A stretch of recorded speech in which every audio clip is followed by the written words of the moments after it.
The East African Portland Cement Company, that is EAPCC management, now claims that its land with reference number 10424, currently undergoing demolitions, has never been sold to Aimi Ma Lukenya and anyone aiming its ownership as an invader. Confirming the recent regularization of the sale of land reference number 8784, occupying a total 900 acres, the management said it was ready to authorize the unexpected Mavoko evictions even before Monday 9th October court's ruling. And as Mike Kagwongo reports, Azimio La Umoja leaders castigated the process, which they termed illegal turned political.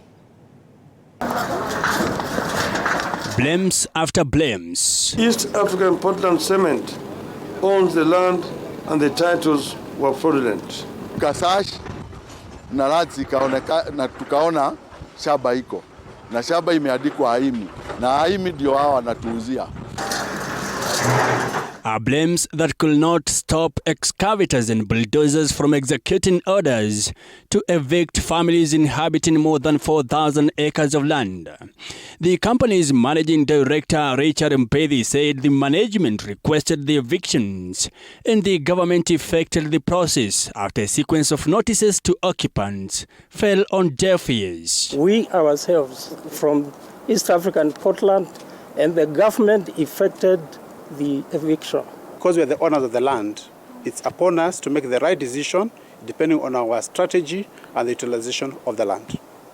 So we will not want someone to push us to a corner to do what they want us to do, which is not in line with the dream and the ambition of the company.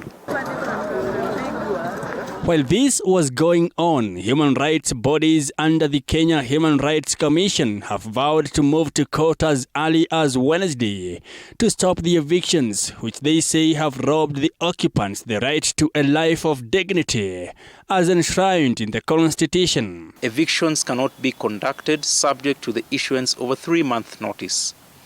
It must be in writing, in a national and official language, and must be published at least in 2 dailies of nationwide circulation. Evictions should be carried out in a manner that respect the dignity, right to life, right to property, and the security of those people who will be affected by the evictions. In documents seen by TV47, however, the evicted occupants had in December 2019 and February 2023 notified to vacate the said parcels.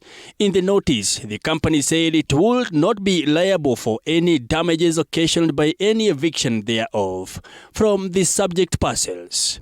EAPCC management confirmed the recent regularization of the sale of land reference number 8784/144, 145 and 653, occupying a total of 900 acres east of Athi River.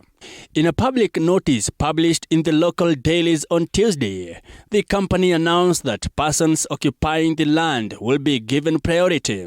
It stated that first and preferential priority shall be offered to the parties currently occupying sections of the said parcels. Those in this kind of situation are advised to state their claim of the same within 14 days from the date of this notice. The company said at the expiry of this notice, all unclaimed portions shall be competitively offered to the general public on a willing buyer, willing sellers basis. Mahakama ilitoa uamuzi siku ya Ijumaa. Na siku hiyo ya Ijumaa watu tayari walianza kubomoa manyumba hapa. Nani alijua ati uamuzi itakuwa namna gani? Walikuwa wameshajua tayari uamuzi itatoka vile ilitoka.